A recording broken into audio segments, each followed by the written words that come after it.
Hi ಹಾಲ್ ಇದು ಮೊಹರಂ ದಿನ ಕತ್ತಲ ರಾತ್ರಿ ದಿನ ಸಾಯಂಕಾಲ ನಾವು ಸಕ್ಕರೆ ಓದ್ಸ್ಕೊಂಬರಕಂತ ಹೋಗ್ತೀವಿ. ನೋಡಿ ನನ್ನ ಮಗ ಇದ್ದಾನೆ, ಇಲ್ಲಿ ರೆಡಿಯಾಗಿದ್ದಾನೆ.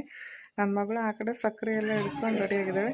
ಇದು ಎಲ್ಲಿ ಇದ್ರ ಹತ್ರ ಎಲ್ಲಿ ಅಲಾಯ್ಕುಣಿ ಹತ್ರ ನಾವು ಇಲ್ಲಿ ನನ್ನ ಮಗಳಿಗೆ ನರಳೆ ಆಗಿದೆ ಅಂತೇಳಿ ನಾವು ಉಪ್ಪು ಹಾಕ್ತಾ ಇದ್ದೀವಿ. ಇದಕ್ಕೆ ನೋಡಿ, ಉಪ್ಪು ಹಾಕಿದ ತಕ್ಷಣ ಅದ್ರೊಳಗೆ ಕವರ್ ಹಾಕ್ಬಾರ್ದು. ಆ್ಯಕ್ಚುಲಿ ಎಲ್ಲರೂ ಕವರ್ ಹಾಕ್ಬಿಟ್ಟಿದ್ದಾರೆ. ಇದು ನ್ಯಾಚುರಲ್ ಆಗಿ ಇರಲಿ ಅಂತೇಳಿ ರೆಕಾರ್ಡ್ ಮಾಡ್ತೀನಿ. ನೋಡಿ, thanks for watching. Thank you. ನೋಡ್ರಿ, ಅಲ್ಲಿ ಕಾಣಿಸ್ತಾ ಇದೆಲ್ಲ ಕುದುರೆ ಅಂತ ಆ ಥರ ಎಲ್ಲ ಗುಡಿಗೆ ಕೊಡ್ತಾರೆ ತೊಗೊಂಡೋಗಿ. ಇದು ಅಲಾಯ್ಕುಣಿ ಹತ್ರ ಈ ಥರ ಎಲ್ಲ ಕಟ್ಟಿಗೆ ಎಲ್ಲ ಕೊಲ್ಡೆಲ್ಲ ಹಾಕ್ತಿರ್ತಾರೆ. ಯಾಕಂದರೆ ರಾತ್ರಿ ಎಲ್ಲ ಇದಕ್ಕೆ ಇದು ಮಾಡಬೇಕಂದ್ರೆ ಆದಷ್ಟು